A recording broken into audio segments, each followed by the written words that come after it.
for you to know, you're you're going to be seeing this in this way, not full screen, because it doesn't let me to. I don't know why, but I don't think it's a problem. So can you see it well? Yes. Yes. Okay. Yeah. So let's begin. Well, hello everybody. Welcome to my presentation. Today I'm going to talk about the impacts of developing phonetic awareness through technological resources. So that's the title of the article, by the way. So basically, the use of technology in phonetics, right? So to begin with, I'm going to share with you the reason behind me choosing this topic. Why did I choose this topic? Well, there are basically three reasons.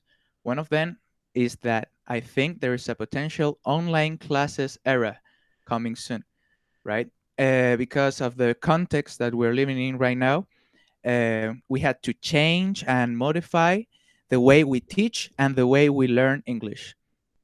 And that's related with my second reason. I wanted to learn how to do this, right? How to innovate lessons, how to adapt to this new context, and how to include technology into my lessons. And the third reason is that I'm a huge nerd when it comes to technology. I like technological devices. My dog wanted to go out of bed. Yeah. I like new technology. I like new software, and every time I don't know a new app or new software comes into the market, I want to know like maybe I could use this. How could I use this in my lessons, etc. So, for you to understand a little bit more, I want to share with you my first experiences with technology and phonetics, those two together. So, my first experiences are in high school and here, well, not here, but in university in UNCE.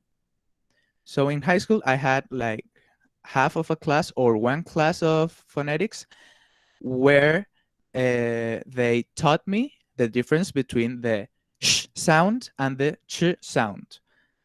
And the way my teacher taught me this, it was more of a traditional way of teaching, using worksheets, the student book, a lot of text, and using recordings. But the recordings that my teacher used were made for school. What do I mean by that? That these recordings didn't have native speakers talking to each other. Like they had two people or more speaking with a perfect English accent.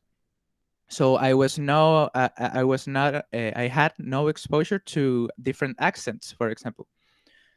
So yeah, there was little or no use of technological resources in this case, but then it changed when I got here, right? I was I was extremely motivated because of phonetics. It was something new for me. Here I learned that there were actually different accents apart from British English and American English, but that motivation went down, especially in second year, because I was starting to see that the teachers here were teaching me the same way that my teacher in high school had been teaching me. So that was a little bit disappointing. I expected more. I don't know, more dynamic lessons, etc. But that changed in third year, so don't worry. I'm good now.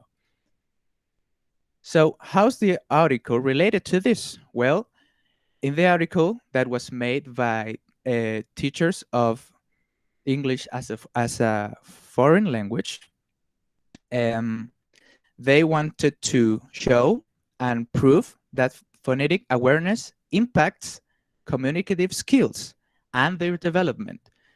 And they find a problem that there is almost no exposure to real English scenarios in their context.